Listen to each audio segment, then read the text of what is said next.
T'es très crypto, Ouais. 96%. Là, l'intérêt de passer par la holding, c'est qu'on va pouvoir faire remonter par le régime mère-fille, remonter les dividendes. Et là, on va avoir un frottement de 5% globalement. Ça va te permettre de pouvoir faire des prêts en garantissant ton capital. C'est ça. Et donc, ça te permet de pas forcément avoir de revenus, donc de pas avoir de fiscalité sur cet argent-là. C'est de l'argent disponible. Bonjour à tous, bienvenue dans une nouvelle analyse de patrimoine. Aujourd'hui, je reçois un chef d'entreprise dans l'IA qui veut réinvestir ses dividendes. C'est parti. Salut Mathieu. Salut Mounir, merci beaucoup pour l'invitation. Merci à toi, t'as fait le déplacement depuis Paris du coup, toi t'habites... Exactement, dans le 19e et j'ai des bureaux dans le 17e. T'as des bureaux et donc t'as une boîte qui marche bien puisque tu te verses des dividendes. Exactement, c'est prévu pour mai-juin là cette année. Pour la première fois du coup? Pour la deuxième fois. Okay. Deuxième fois, ouais. Donc boîte rentable dès le début? Boîte rentable dès le début. En fait, j'ai eu une première structure qui faisait déjà de la formation plus sur des outils de productivité et on s'est très vite mis sur l'intelligence artificielle à partir de 2022 quoi. Ok, donc t'as été plutôt précurseur sur ça. J'ai investi l'intégralité de mes dividendes en crypto-monnaie. Bon, on va voir le résultat. Patrimoine, ok ouais, j'avais pas vu. T'es très crypto, ouais. 96%. Du coup, ta note Finari, bon bah ouais, 4, ça va, 77 en réalité, on est dur, mais t'as pris un petit peu cher. Du coup, tu gagnes 5 900 € par mois. Ça, c'est quoi? C'est tes revenus nets plus les dividendes lissés que tu prévois de te verser, c'est ça? Exactement, avec aussi la prime Macron et toutes les petites choses qu'on peut avoir en plus quoi. C'est quoi la prime Macron? Prime Macron, c'est 3 000 € qui peut être défiscalisé quand on est salarié dans une entreprise et ce qui permet d'avoir un avantage assez intéressant sur la fiscalité à titre perso, ouais. Et même sur l'entreprise. Alors c'est un petit peu monté je crois sur la dernière année en termes de frais, mais ça reste super intéressant quand on est salarié. Trop bien. Du coup, t'as 26 ans, célibataire, tu me disais, t'as une entreprise qui se focus sur l'IA depuis 2022. En 2024, j'investis l'intégralité de mes dividendes en crypto pour comprendre l'actif en profondeur. Je dirige depuis 3 ans une entreprise de conseil en IA, conviction renforcée sur la crypto et la blockchain, volonté de structurer et diversifier en 2025 avec le PEA, l'immobilier et la stratégie équilibrée. Et en 2026, c'est la grande année. C'est ton plus gros versement de dividendes, ça, j'imagine? Ouais, c'est le plus gros, ouais. Donc 50 000 €. Là, le salaire, comment tu l'as défini, les 3 000 € net par mois? Globalement, on a fait quand même des grosses estimations sur l'entreprise, sur les revenus, les bénéfices qu'on fait actuellement. Et ça permet aussi de récompenser un petit peu le travail qui est fait. C'est hyper important. Puis qu'on a entrepris depuis 2021, on s'est pratiquement pas versé de salaire. Et donc là, quand même récolter un petit peu le fruit, je trouve que c'est important quand on est entrepreneur et clair. Pouvoir avoir un petit pécule pour vivre et profiter quand même. Exactement. Objectif, constituer un patrimoine d'environ 1 million d'euros. Pourquoi 1 million d'euros? Un peu symbolique, je t'avoue, 1 million d'euros, ça permet d'avoir des revenus passifs qui restent confortables. Ouais, c'est un petit peu le goal de toute personne qui investit. Le premier million est le plus dur apparemment. Générer 5 000 € net par mois de revenus passifs. Se préparer à une éventuelle session d'entreprise. Pourquoi tu veux te préparer à une session d'entreprise? Éventuellement de voir un petit peu l'IA, c'est vrai que c'est un secteur qui bouge énormément. Je pense aussi dans une certaine bulle aujourd'hui. Et donc pourquoi pas aussi dérisquer un petit peu l'activité, enfin dérisquer mon apport dans l'entreprise. Ouais. Et de vendre de quelque part, ça peut être aussi une stratégie intéressante, je pense. T'as déjà été approché? Ouais, on a été approché par 2 fonds, donc pas encore de réponse et c'est pas du tout encore formalisé. Ok. Mais c'est dans les tuyaux, on va dire. Ok, intéressant. Gagner en liberté, sécurité et capacité de choix, ce que tu me disais, c'est assez lié. Du coup, tu nous as partagé ton cash flow. Donc, on voit les deux revenus, salaire plus dividende. Tu as investi 32% de tes revenus. Aujourd'hui, c'est quand même assez costaud. Actions et puis surtout à fond dans la crypto. Exactement. Avec plus ou moins de succès, tu me le disais avant qu'on commence. Ouais, on en reparlera, je pense, mais pas mal de grosses erreurs. Et je pense qu'il y a pas mal de personnes qui sont dans la crypto qui se reconnaîtront dans ces choix-là. Donc intéressant de montrer aussi les erreurs du passé et un petit peu adapter sur le futur, quoi. On regardera. Loyer, 800 €, ça c'est... Donc tu es locataire de ton appartement aujourd'hui. Tu sais que tu es en coloc, tu as tes charges. Et ensuite la vie quotidienne, les courses, beaucoup de restos, j'ai l'impression. Ouais. Tu fais plaisir, t'aimes bien sortir? Un petit peu, ouais. Faire plaisir, donc maîtriser aussi un petit peu le budget parce que je fais un petit peu n'importe quoi aussi avec mon argent, donc c'est important de tout restructurer évidemment et d'avoir une stratégie complète quoi pour la suite. Ouais, t'as raison. Scooter 147 €, qu'est-ce qui coûte si cher sur un scooter? C'est la LOA tout simplement. Il est en leasing, ouais. Il est en leasing encore pendant 1 an. T'as un scooter électrique? Non, scooter thermique. Et tu payes les... Je me fais exploser au niveau des amendes, donc ça coûte relativement cher le scooter, l'essence, l'assurance. Je pense que ça c'est un truc, si on vit pas à Paris, c'est dur à réaliser, mais c'est vrai que le scooter, si on n'a pas un scooter électrique, à Paris on se fait aligner à peu près non-stop en amende. Et donc c'est marrant, là je marchais dans la rue et je voyais sur chaque plaque quasiment, il y avait un truc collé. Il manquait la moitié de la plaque. Donc en fait tout le monde se met des trucs pour pas prendre les amendes des voitures qui passent et c'est vrai que ça va très vite quoi. Ça va très vite, ouais. Moi j'en fais partie, j'ai toujours un petit bout de scotch, mais en fait c'est obligatoire maintenant, mais il faut pas le dire. Ouais. D'ailleurs, si vous n'avez pas encore Finari Plus, donc la version premium, et que vous êtes un peu juste en niveau cash, eh bien, vous avez une solution, c'est de parrainer des proches. Chaque fois que vous parrainez quelqu'un et qu'il connecte 2 comptes, eh bien, vous gagnez un mois gratuit. Donc concrètement, vous économisez 13 €. Donc voilà, c'est une bonne façon de débloquer Finari Plus gratuitement. Du sport, tu investis en ta santé, 350 € par mois, donc sacré budget, mais j'imagine que c'est clé pour avoir un équilibre avec le boulot. C'est important le sport, au moins 3 fois par semaine, vraiment pour garder l'esprit bien focus et pouvoir un petit peu décharger toute la pression, c'est cool. Et du coup, tu fais des week-ends, notamment du surf. C'est quoi tu fais quoi comme type de surf? Surf classique, planche normale, et donc on fait pas mal de week-ends à l'étranger, aussi en France. Trop bien. Ouais, trop sympa, surtout sur la côte basque. Et du coup, t'as des abonnements, t'as Finari, t'as du théâtre, c'est quoi? C'est des cartes genre UGC, quelque chose comme ça? Bah, si j'ai un peu mis moyennement, enfin sur une petite moyenne, combien je dépense sur des ciné, sur des théâtres, sur des petites choses en plus. Voilà, pour être le plus transparent possible, quoi. Donc j'ai pas forcément d'abonnement, tu vois, mais globalement ce que je dépense tous les mois, quoi. Et il te reste du coup pas mal de cash. T'en fais quoi du coup de ces liquidités? On va voir peut-être qu'elles sont sur le compte bancaire, mais elles sont pas forcément sur le compte bancaire. En fait, comme je les ai lissées, c'est pas trop représentatif, tu vois. Donc, bien sûr. Donc c'est plus se dire aujourd'hui, en fait, je dépense pratiquement tout ce que je gagne. Ouais. Et donc l'objectif, c'est vraiment de faire cet arbitrage, tu vois, entre les deux et d'avoir une vraie stratégie sur le long terme. Là, les 2900 qu'on voit, c'est lissé, donc en fait, je vais les recevoir d'un coup. Donc c'est peut-être pas forcément le meilleur moyen de mettre ça sur les revenus. Non, je pense que c'est bien. Mais ça permet de se projeter, quoi. L'entreprise d'exploitation, mais après, voilà, comme on pourra en parler, vu qu'on a créé une holding et qu'à côté de ça, on peut refaire remonter les dividendes. Ouais. C'est un petit peu plus intéressant, ouais. Et justement, avant de regarder en détail ton patrimoine et tes questions, ton entreprise aujourd'hui, elle s'appelle Studeria. Et donc, concrètement, vous faites quoi? Alors aujourd'hui, nous, on est un cabinet de conseil / aussi organisme de formation. Ouais. Alors, on accompagne les entreprises et les personnes à titre individuel à implémenter l'IA dans leurs différentes activités. Alors, ça passe par de l'audit, de la formation et après de l'implémentation de systèmes IA plus ou moins complexes, notamment des agents IA au sein des différentes entreprises. Est-ce que ce site a été codé avec de l'IA? Complètement. Complètement. On passe aussi par Webflow, mais ouais, il a gros coup de pouce grâce notamment à Claude Code qui vient de sortir. Il est tout neuf, le site. Okay. On l'a refait. Très clean. Et du coup, tu disais, donc il y a cette société. Et ensuite, comment c'est structuré? Parce que vous êtes plusieurs associés, j'imagine. C'est ça. Alors, on est 5 associés aujourd'hui. Toutes nos parts sont reliées via des holdings. Ouais. Chacun a sa holding. Et donc voilà, on est 4 associés. On a une quinzaine de personnes qui travaillent avec nous au sein des bureaux. Et après, on a des consultants qui sont, eux, en freelance, la plupart. Donc, on a des contrats avec eux. Et là, on les envoie sur des missions qui sont plus ou moins longues. Et donc, tu disais après, vous remontez les dividendes de la structure opérationnelle. Exactement. Donc, on a la société d'exploitation. J'ai fait des petits schémas d'ailleurs. Ouais. Alors, du coup, voilà, on regarde le schéma. Tu me disais que tu l'as fait avec Claude d'ailleurs. Enfin, pour ceux qui ne connaissent pas Claude Code, d'ailleurs ça s'appelle Claude Code, mais en réalité... c'est Anthropique en fait. Hein, c'est Anthropique derrière. Et puis ça s'appelle Claude Code, mais en fait on peut faire à peu près tout, y compris du code, mais vous n'êtes pas obligé et surtout vous pouvez lui parler en langage naturel. Enfin, concrètement, vous écrivez à Claude. Donc vraiment, regardez des tutos si vous ne savez pas comment faire ou sinon utilisez Claude dans la version web. Vous avez un truc qui s'appelle Cowork, qui est en fait... vous avez Claude Code aussi, mais vous avez Claude Cowork qui est vraiment la façon la plus simple de débuter, je trouve. Mais voilà, ça vous génère ça en 2 secondes et donc c'est assez dingue. Et donc là, vas-y, explique-nous le schéma. Donc là, je vous explique un petit peu le schéma. Donc on a la structure, donc ma holding CMB Corp au centre, où je détiens 90% des parts et 10% à mon papa qui lui est dans la partie juridique et surtout fiscale, donc qui m'aide pas mal sur les différents sujets. À gauche, je vous ai mis les revenus de mai. Donc il y a premier point, management fees. Ça peut être intéressant qu'on en parle. Carrément. On prévoit de se verser des management fees. C'est en fait une rémunération par rapport au conseil qu'on va faire sur la structure d'exploitation, donc la société d'exploitation. Donc la société d'exploitation a un contrat avec ta holding et Exactement. Donc dans le cadre de ce contrat, la holding facture des prestations. Exactement, facture des prestations, donc ça doit être hyper encadré. Ça, pour le coup, juridiquement, on peut avoir beaucoup de frais à abus de biens sociaux, etc. Et après, on a les dividendes qui sont prévus pour donc mai 2026 sur le bilan 2025. Et donc là, on est entre 40 000 et 60 000 euros. On n'a pas encore défini concrètement parce qu'on attend le bilan, mais c'est selon les estimations. Après, donc on a la holding qui détient 23% des parts de Studeria. Aujourd'hui, on est 5 associés et on a la société donc d'exploitation Studeria. Après, on a LDG Group qui est une autre structure dans laquelle j'ai des participations aussi, toujours reliées à l'intelligence artificielle. On a donc les différents choix qui s'offrent à moi après pour réinvestir cet argent. Donc soit je le fais en perso sans ma holding, qui à mon sens n'est pas forcément hyper intéressant. Parce que tu devrais du coup te verser soit un salaire, soit les dividendes, mais être refiscalisé dessus, etc.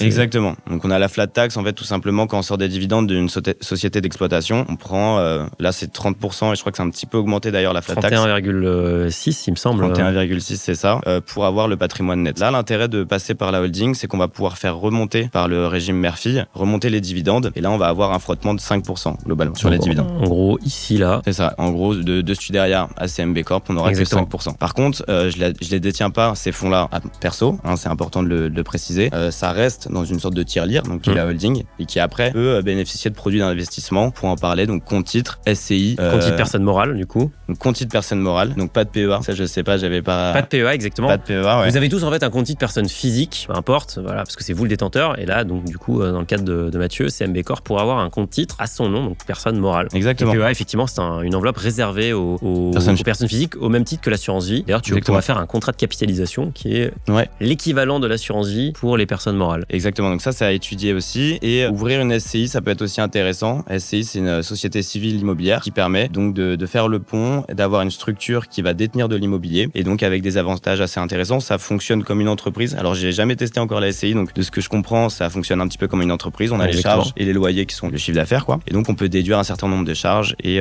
pouvoir investir assez simplement. Surtout que tu peux faire des schémas où en fait, tu es propriétaire, parce que la SCI, il faut minimum 2 associés. Tu peux être propriétaire à titre perso et avec ta holding, et du coup, tu peux faire des transferts en fait à l'intérieur. Il y a des histoires d'amortissement. Enfin, il y a vraiment des jeux comptables qui sont assez puissent. Et tu poses exactement la bonne question. Est-ce que le ratio temps-argent est vraiment bénéfique? Du coup, la question que je te pose, c'est est-ce que toi, tu as envie de faire de l'IMO? Je t'avoue que je me suis beaucoup posé la question. J'avais vraiment envie d'acheter un appartement là en 2026. Et plus j'avance, plus je me dis que pas forcément le meilleur investissement quand on est entrepreneur parce qu'on manque un petit peu de temps. C'est assez chronophage. Et est-ce que c'est plus rentable sur 30 ans, sur 25 ans? Tu vois, par rapport à. Et c'est un petit peu le schéma que après j'ai fait. J'ai pris une petite étude là-dessus. Et c'est de se dire, est-ce que si j'investis 50 000 euros aujourd'hui avec les intérêts composés, par exemple sur S&P 500, enfin on verra après les différents produits d'investissement, est-ce que c'est pas plus intéressant au final avec les effets cumulés au bout de 25 ans de juste mettre 50 000 euros sur le S&P 500 ou alors d'avoir son appartement sur la SCI qui là bénéficie de l'effet de levier évidemment,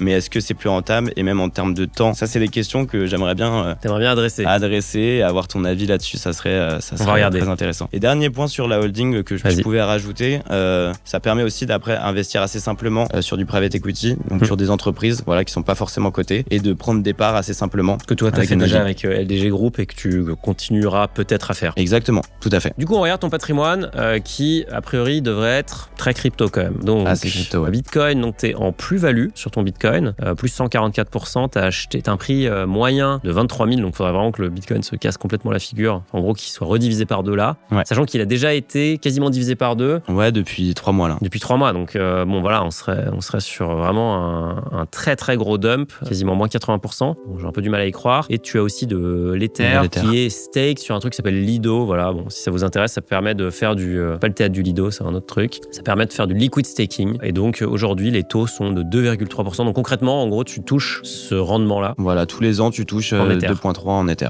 exactement. Et en plus, t'es payé en quotidien, il me semble, sur ce truc-là. Donc ça permet de faire l'effet cumulé un petit peu plus rapide, quoi. Parce que ça réinvestit à chaque fois les intérêts, et donc forcément la base sur laquelle vous touchez des intérêts grossit. Du coup, ok, très bien, et tu investis aussi sur Binance, et donc là tu me disais que tu as fait un peu toutes les erreurs, donc là tu es à moins 50%, explique-nous un peu ton parcours, on voit qu'il y en a de partout. Il y en a un petit peu de partout, donc il y en a qui sont un petit peu dérisoires, donc mon parcours en crypto il est quand même assez simple, et de manière générale dans l'investissement, il est assez simple. J'ai commencé en 2017 avec un copain qui m'a parlé des cryptos, donc en plein bull run. Donc le bull run, pour expliquer un petit peu, c'est le moment où tous les assets, donc toutes les cryptos montent très très vite. Donc quand votre chauffeur de taxi ou Uber vous parle de crypto. Votre coiffeur il vous en parle. Donc votre maman vous appelle pour vous dire est-ce que le Bitcoin ce serait pas le moment d'y aller? Exactement. Donc premier investissement, une centaine d'euros. Et en fait mon copain a lui un frère qui avait fait des fois 100 dans la crypto. Donc on s'est dit qu'on était tombé sur la pépite. Pas du tout. On a tout perdu très rapidement. Donc première expérience. Deuxième expérience en 2021, pareil, je réinvestis. On va regarder les cours parce que on peut regarder les cours en même temps. Aux deux moments où il fallait pas, quoi. Deux moments où il fallait pas. Donc j'arrive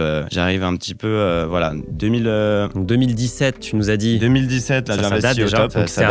C'était vers 20 000 le top, c'est en dollars mais c'était. Ouais, surtout que j'ai pas choisi Bitcoin évidemment. Je me suis dit je suis le plus malin de la savane, je vais envoyer sur des altcoins, donc des coins alternatifs. Et donc voilà, 2 erreurs. 2021 je réitère, je refais la même erreur, j'investis 1000 euros, je perds tout. Et donc là je me dis va falloir que je me concentre un peu, que je me remette un petit peu. 2021 ici. Voilà. Très gros pic. Très gros pic. pic et tu vois qu'il y a une grosse redescente après à partir de 2021-2022. Et après, on traverse le désert pendant plusieurs années. Désert pendant 2 ans, 2-3 ans. Ouais. Et donc là, je roche depuis 4 ans.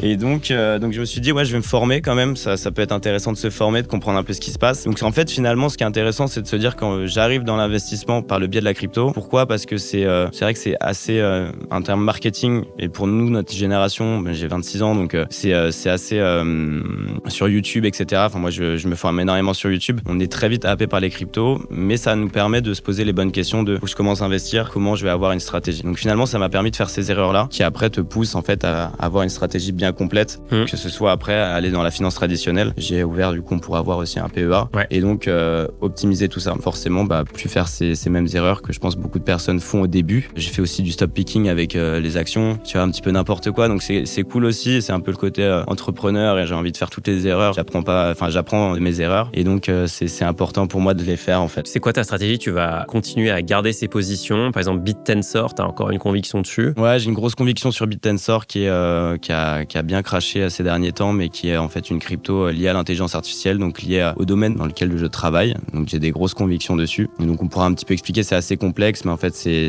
une crypto-monnaie qui permet de rassembler différents systèmes d'intelligence artificielle pour qu'ils puissent s'entraîner entre eux et que les développeurs puissent prendre des bouts en fait d'intelligence artificielle et les mettre à profit des autres. Donc c'est assez complexe comme ça sur le papier. On voit beaucoup d'équations. Beaucoup d'équations, etc. Mais grosse conviction. Et en fait, l'IA aujourd'hui, c'était quand même depuis 2 ans vraiment la bulle et là où il fallait investir. Malheureusement, ça a un petit peu craché pour l'instant, mais on verra sur la suite. Ouais. Mais tu t'accroches et tu disais que du coup, tu avais ouvert un PEA après avoir fait du stock picking. Donc, tu as un PEA chez Bourse Direct. Qui n'est pas beaucoup rempli.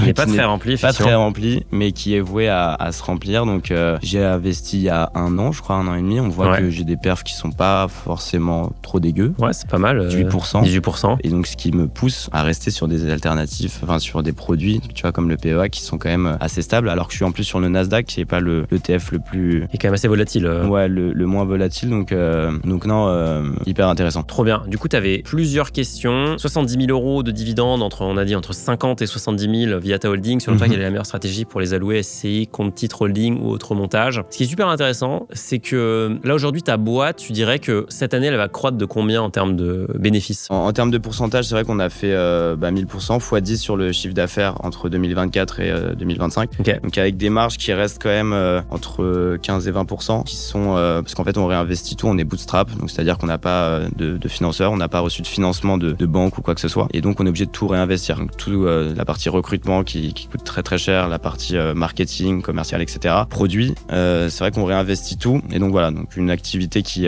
voilà, c'est beaucoup développé 2025, 2026 aussi. Et tu penses qu'en 2026 ça va continuer ? Alors peut-être pas 1000%, mais peut-être pas 1000%, mais c'est vrai que plus tu augmentes après, plus forcément ton multiplicateur diminue. Non, l'objectif c'est de s'installer comme l'acteur numéro 1 en fait sur le marché, en conseil, en formation, en audit. Sur l'intelligence artificielle, il y a énormément de risques pour les entreprises cyber. On a vu du coup l'arrivée de Claude Code, comme tu l'as dit. Claude Code, c'est assez anthropique et c'est la nouvelle intelligence artificielle qui te permet de coder des SaaS hyper rapidement. Et donc nous, on était complètement bluffés. Évidemment, le site, tout ce qu'on fait aujourd'hui, c'est avec du Claude Code, mais il y a des risques, tu vois, de fuite de données, évidemment, parce que tu connectes finalement tout ton ordinateur à l'IA et elle peut faire des actions à ta place. Donc aujourd'hui, surtout que tu comprends pas forcément ce que l'IA fait si tu n'es pas développeur. Moi, j'ai pas du tout un passé de développeur. Tu vois, j'ai fait des études de droit. Après, je me suis lancé dans l'entrepreneuriat assez rapidement, mais tu comprends rien à ce que tu fais. Et en fait, ce qui est dingue, c'est que aujourd'hui, tu as des SaaS qui vont naître hyper rapidement avec des lignes de code qui peuvent être, tu vois,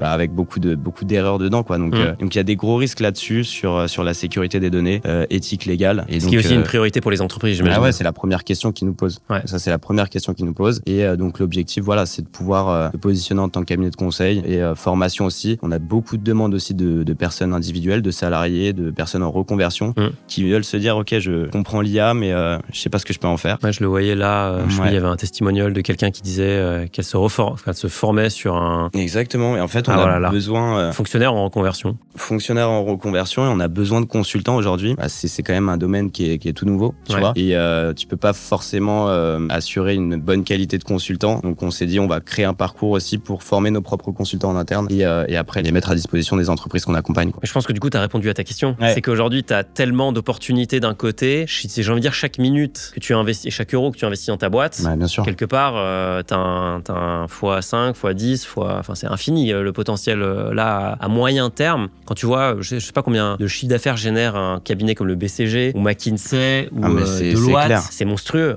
C'est en fait. énorme. Donc toi, tu es sur un domaine beaucoup plus niché. Ce qu'on dit souvent, c'est que dans l'entrepreneuriat, ce qui compte, c'est toi qui es surfeur, c'est la vague que tu surfes plutôt que le produit. Si ton produit il est cool, mais qu'en fait il y a pas de momentum, bon, il se passera rien. Exactement. Là, j'imagine que tu dis aux entreprises, est-ce que vous voulez vous mettre à la page sur l'IA? Il y a peu de gens qui disent non, ça nous intéresse pas. Elles sont toutes sous pression en fait. Elles sont toutes sous pression, toutes demandeuses et surtout de cas d'usage très concrets, et notamment sur tous les différents secteurs d'activité, que ce soit la partie conseil, la partie juridique, la partie marketing, commercial. En fait, il y en a partout. Il y a un boulevard. Mais le problème, c'est de bien segmenter les différents cas d'usage, tu vois, les bons outils et surtout les risques derrière l'IA. Et ça, c'est hyper important de les mentionner. Exactement. Et du coup, je pense que pour ta première question, bien sûr que tu pourrais faire une SCI, etc. Maintenant, d'ailleurs, tu pourrais aussi acheter ta résidence principale via une SCI et te la louer à toi-même. Enfin, il y a plein de schémas que tu pourrais faire. Enfin, ton entreprise, ta SCI achèterait l'appartement. Maintenant, est-ce que tu as envie d'y passer du temps? Est-ce que tu as envie d'être dans les travaux, de gérer les locataires qui partent, de gérer une fuite d'eau? Alors qu'en fait, chaque minute investie dans Studeria, c'est potentiellement une minute qui te rapportera beaucoup de dividendes plus tard, voire un actif que tu pourras revendre aussi. Je pense que la réponse est assez évidente. Du coup, c'est vrai que le compte titre personne morale, ça semble être évident. Tu pourrais regarder le contrat de capitalisation, mais le contrat de capitalisation, il dépend d'un truc qui s'appelle... en gros, il y a un taux sur lequel tu vas être fiscalisé. Ce taux est connu d'avance et il dépend de tout un tas de facteurs. Aujourd'hui, ce taux est moins favorable et donc je pense que le compte titre personne morale, c'est vraiment le top. Attention quand même sur le montage, il faut que ton comptable connaisse le compte titre personne morale parce que tu vas payer de l'IS sur les plus-values latentes. Exactement. Donc ça, c'est un peu le truc bizarre. Donc concrètement, si tu as 100 000 euros de plus-value latente une année, tu payes 25% d'IS alors que tu n'as pas encaissé cet argent. Ouais, c'est ça. Après, ça s'annule avec si tu es en moins-value, mais c'est un truc à garder en tête. Donc franchement, c'est un no-brainer, j'ai envie de dire. Et en plus, tu vas pouvoir le gérer toi-même. Tu l'as fait sur ton PEA, tu as fait une ligne Nasdaq. À mon avis, tu peux faire une ligne Nasdaq ou d'ailleurs, c'est un compte titre. Donc tu pourrais aussi théoriquement faire du stock picking dessus, tu pourrais mettre de l'or, enfin, tu peux faire beaucoup de choses. Ouais, c'est ça l'objectif. Après, c'est d'avoir une ligne ou deux. J'ai vraiment pas envie de me prendre la tête là-dessus. Ouais, même si c'est un domaine qui me passionne, la finance, finalement, j'ai pas vraiment le temps. L'objectif, c'est de se concentrer à fond sur l'entrepreneuriat. Donc, ouais, en fait, dérisquer un petit peu l'activité aussi qui est là centralisée sur mon entreprise. Ouais. Donc, je trouve que c'est quand même assez ce qui est important, normal, tu vois. Ce qui est normal, je veux dire, si tu veux avoir... là, on parle de quelqu'un qui va se verser 50 000 euros de dividendes à 26 ans. C'est parce que aussi, tu as concentré ton risque. Exactement. Donc, moi, je parle toujours de diversification, mais ça, c'est pour la partie patrimoniale. La réalité, c'est sur votre actif professionnel. Si vous êtes entrepreneur, de toute façon, vous êtes obligé d'aller all-in. C'est que comme ça que ça pourra marcher. D'ailleurs, il y a beaucoup d'entrepreneurs qui ne vendent pas de parts ou qui mettent très, très longtemps à accepter de vendre des parts parce que, en fait, ils savent que même si c'est dur... Plus ils réinvestissent, plus il y a l'effet cumulé. Exactement. Et tu l'as dit, je pense qu'aujourd'hui, vous faites un chiffre d'affaires qui est beaucoup plus conséquent qu'il y a 1 an, il y a 2 ans. Voilà, en fait, ça peut aller très, très vite, mais ça, c'est en concentrant, c'est en mettant le focus. Donc moi, je n'irai pas dans d'autres montages, je ferai un compte titre personne morale, clairement. Je sélectionnerai le bon partenaire pour faire ça facilement avec une interface, tu vois, qui est pas un peu atroce, puisque c'est un peu le problème des comptes titres personne morale, c'est qu'on ouvre un peu la boîte de Pandore. Et j'ai vu que tu mettais sur ton schéma Crédit Lombard. Ouais, je voulais en parler avec toi aussi, parce que j'ai vu ta très très belle vidéo dessus. C'est comme ça qu'elle elle est incroyable, vraiment bien expliquée, parce que c'est pas une logique simple, tu vois, à comprendre. Ouais. Et donc je me disais, en fait, c'est toujours vis-à-vis des deux. Je pense que ça intéresse aussi les gens de savoir, ok, est-ce que je mets en compte titre et je laisse dormir sur un S&P 500 ou MSCI World, etc. Ou alors j'achète ma résidence pas principale, mais aussi tu vois, secondaire, pas secondaire, pardon. Locative, tu veux dire. Locative. Et de se dire, en fait, est-ce qu'il y a une stratégie pour optimiser aussi cette partie-là compte titre, de se dire, je vais pouvoir donner cette poche, du coup, si j'ai bien compris, en collatéral à des banques, un nantissement, c'est ça? Ouais, exactement, ouais. Et en fait, là-dessus, ça va te permettre de pouvoir faire des prêts en garantissant ton capital, c'est ça? Et donc, ça te permet de pas forcément avoir de revenus, donc de pas avoir de fiscalité sur cet argent-là. C'est de l'argent disponible pour la vie de tous les jours ou pour des projets qui sont rentables. Il faut que ça soit dans le cadre de ton entreprise. Ouais. Et donc, voilà, c'est encadré. Ça dépend de la banque qui vous fait le prêt. Ouais. Mais effectivement, alors théoriquement, tu peux faire des lombards sur un peu tout et n'importe quoi. Il y a des banques qui se spécialisent dans les lombards sur les œuvres d'art, sur les voitures, sur les montres. Mais maintenant, c'est vrai que le gros, c'est sur des actifs financiers. D'accord. Et donc là où c'est intéressant, c'est que typiquement, on va dire que vous avez 1 million d'euros de S&P 500, vous allez pouvoir faire un lombard à hauteur de 60%. Donc là, on appelle la loan to value, la LTV, ça va être 60% généralement sur ce type d'actifs. Donc concrètement, la banque va vous prêter 600 000 euros. Et vous allez pouvoir faire quoi de ces 600 000 euros? Vous allez pouvoir les réinvestir dans le S&P 500 par exemple, quasiment doubler votre exposition. Vous allez payer évidemment un taux sur ça, mais l'arbitrage que font les investisseurs... Ils font le spread, en gros, ils disent Rendement, voilà, ouais. je paye tant, mais le rendement visé c'est tant. Alors c'est pas garanti évidemment, hein. Tu sais Évidemment. qu'il y a la volatilité, tu peux faire moins 50% aussi. D'où l'importance de pas trop emprunter parce que tu peux être aussi peut avoir un appel de marge. Je vais vous mettre le lien dans la vidéo parce que c'est vrai que c'est assez complexe. Mais est-ce que tu pourrais faire un crédit lombard? Carrément. Nous aujourd'hui chez Finary One, notre gestion privée, on fait des crédits lombards. Bon, c'est à partir de 500 000 euros sur du compte titre. D'ailleurs, on lance le compte titre personne morale là, tu vois, en Intéressant. compte titre personne morale au Luxembourg, encore un peu différent maintenant, et on voit que nos clients font des lombards et ils sont très contents d'en faire généralement. J'imagine. Il faut juste que tu sois conscient des risques parce que c'est pas sans risque et tu peux avoir un appel de marge et donc tu peux perdre l'ensemble de ton capital. Bien Donc sûr. il faut quand même y aller doucement. Pour l'instant, je dirais, c'est pas la priorité. Moi, je commencerai déjà par faire le compte titre. Je commencerai par verser les dividendes. Ouais. Je mettrai en route et ensuite je regarderai par contre, je m'assurerai que l'organisme avec lequel je travaille a la capacité de faire du crédit lombard. Parce qu'il faut que les fonds soient chez un organisme qui peut faire du lombard. Ouais. Sinon, tu vas devoir les déplacer. Mais c'est super intéressant, c'est sûr. Et sur cette stratégie-là, de se dire, j'ai plus le terme, mais d'investir tout d'un coup, Ouais. tu vois. Ouais, lump sum, ouais. Ouais, exactement, j'avais vu aussi ta vidéo. T'investis tout d'un coup, ou alors tu fais un DCA par exemple sur 6 mois, ce qui peut hedger un petit peu ton risque de pareil, forcément investir sur un top de marché, mais plus lisser ton risque sur le long terme. Toi, t'en penses quoi de cette strat-là? On va regarder les datas. Tu vois, on va prendre 10 ans sur le S&P 500, mais c'est à peu près pareil sur le CAC 40, sur tous les indices. C'est quoi le risque en fait, ou peut-être, allez, on va prendre un an. C'est quoi le risque en fait d'investir tout d'un coup? C'est d'investir, je sais pas, ce jour-là, et quelques semaines plus tard, le truc c'est bien pété la figure, et donc t'as fait moins 10%. Donc forcément, ça fait mal. T'as investi un an de dividendes et t'as mis 50 000 euros, t'as fait moins 10%. La réalité, c'est que tu vois que le marché s'est rattrapé ici, mais c'est vrai qu'il y a eu des moments. Ici, si t'investissais au top, on va prendre vraiment les moments durs. En 2008, on était à 1500. Au plus bas, on a divisé par 2 en gros. On est allé à 700. On a mis un peu de temps à remonter. On a à mis, reprendre, on a mis très longtemps. Hein. Je pense 5-6 ans. Ouais, on a oublié aujourd'hui, mais on a mis 5-6 ans, 6 ans exactement. Ça, c'est sur le S&P. Le Nasdaq, il a mis quasiment 10 ans à s'en remettre. Donc, il a pris une énorme claque. Est-ce que le DCA sur 6 mois aurait sauvé ta mise? Pas vraiment. Pas vraiment au final. Hein. Ça t'aurait peut-être permis d'éviter de te prendre tout le crack dans la figure. Mais c'est ça l'idée, c'est de dire statistiquement, il y a l'étude que je cite tout le temps, qui est l'étude Vanguard, qui dit que voilà, c'est probablement plus intéressant de faire du lump sum. Et donc ils te le disent ici, voilà, le lump sum surperforme dans 70% des cas. Et donc eux, ce qu'ils ont fait, c'est qu'ils ont backtesté. En fait, ils ont regardé qu'est-ce qui se serait passé si on avait investi en lump sum ou en DCA sur à peu près tous les horizons de temps, sur les 30 dernières années, quelque chose comme ça. Tu vois, c'est entre 1976 et 2022.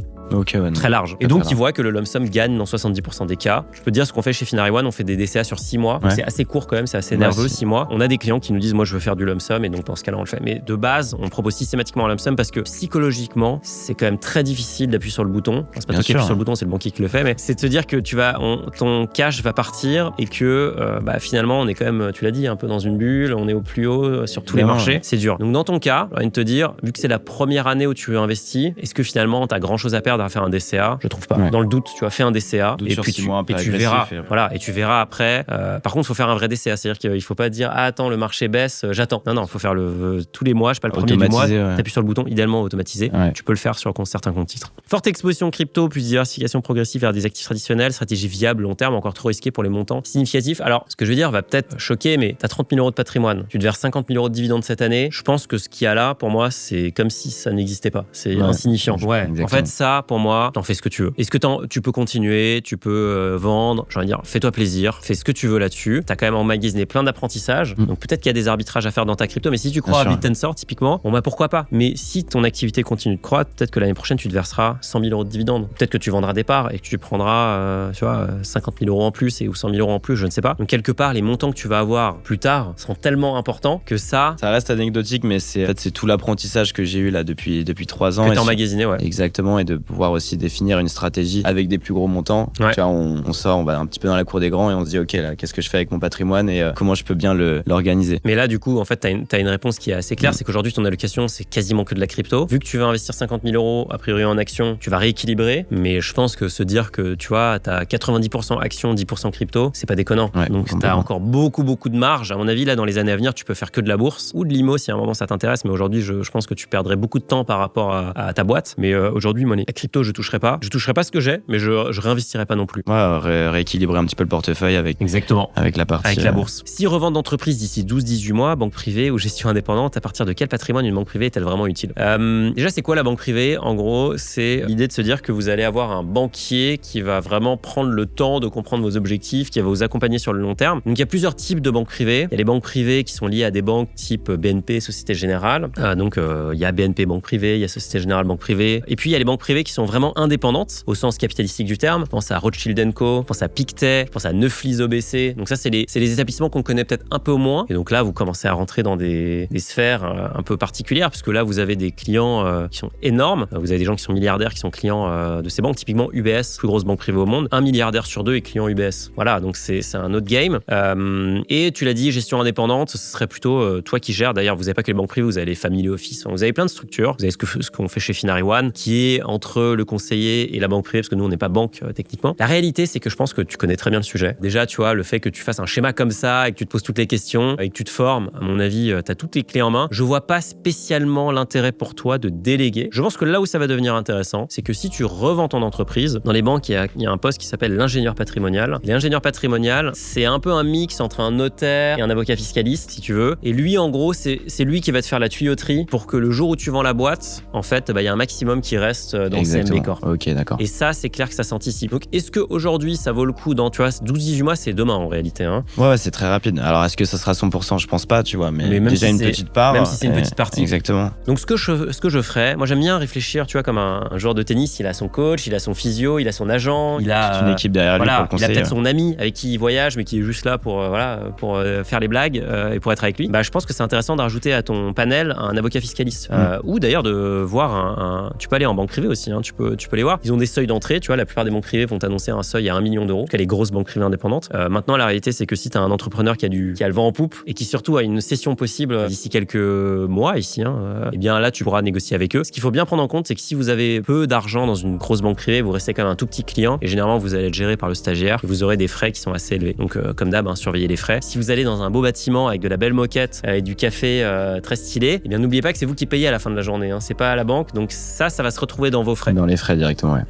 Il y a souvent des clients qui viennent nous voir chez Finary qui nous disent ça me rassure de voir que vos bureaux, c'est pas on n'est pas à l'Élysée quoi. C'est pas les moulures, c'est pas Versailles. Oui, c'est normal en fait. C'est parce que nous on réinvestit dans les gens, dans la tech. On met pas beaucoup dans l'apparat. Ils sont quand même sympas vos bureaux. Ouais, ils sont sympas. Ils sont sympas, mais je peux t'assurer que si tu vas chez Rothschild & Co, tu vas te dire c'est pas du tout le même game quoi. Mais en tout cas ici, moi je pense que tu as toutes les clés en main. Par contre, ce que tu dois absolument faire, c'est si la cession se concrétise, il faut que tu ailles voir un avocat fiscaliste. Il faut que tu aies ton conseil à toi d'ailleurs. D'ailleurs, n'oubliez pas que, à un moment, il va se passer des choses un peu bizarres, c'est que vous allez avoir le conseil de l'entreprise, donc l'avocat de ta boîte. Mais l'avocat de ta boîte, il défend qui en fait? Il défend tous les actionnaires. Il défend pas tes intérêts à toi. Et parfois, tes intérêts à toi sont différents des intérêts de tes coactionnaires. Je te le souhaite pas, mais ça va arriver. Ou demain, tu fais rentrer un fonds. Mais est-ce que tes intérêts sont les mêmes que ceux du fonds? Non. Mais pourtant, l'avocat, lui, a un mandat pour la boîte. Donc, c'est très important que vous ayez votre avocat perso. Ouais, une équipe après dédiée qu'on a bien sélectionnée pour faire les bons choix, quoi. Et ça coûte pas très cher. Alors, ça coûte pas très cher, évidemment. Faut mettre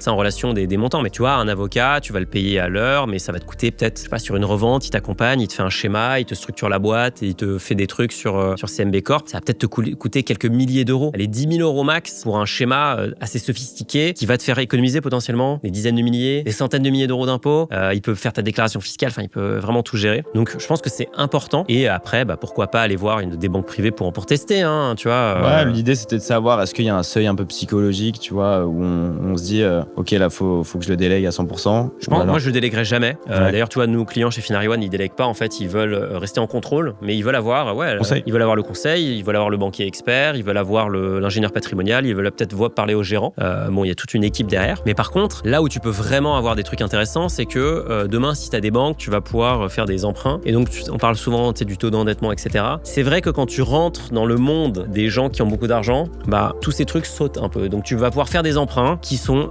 impossibles à faire pour un kidam. Et c'est vrai qu'en banque privée, c'est quand même assez utile. Et donc, si tu veux faire du levier, là, vraiment, d'ailleurs, c'est pas les banques privées type Rothschild qui, elles feront que du lombard. C'est vraiment les banques privées liées à des réseaux, donc typiquement CIC Banque Privée ou Crédit Mutuel Banque Privée, qui eux ont beaucoup d'argent, donc des bilans énormes, et donc peuvent faire du crédit IMO. Et là, tu peux faire des emprunts complètement fous, tu vois, les mecs qui achètent des immeubles et tout. Mais en fait, eux, ils s'endettent évidemment à fond. Et la banque est prête à leur prêter parce qu'ils savent que derrière, il y a des actifs professionnels énormes, il y a des dividendes qui tombent année après année après année, des bilans qui sont hyper solides. Donc ça vaut le coup d'aller les voir avec un projet. Donc je dirais, pour toi, ça sera quand tu voudras faire de l'IMO. En attendant, franchement, je pense pas que ça vaille le coup. On finit sur sur ta note, Mathieu, tu as 77 sur 100. Où est-ce que tu perds des points? Matelas de sécurité. Hein. Bon, ça, si vous avez l'œil, vous aurez vu qu'il n'y en a pas.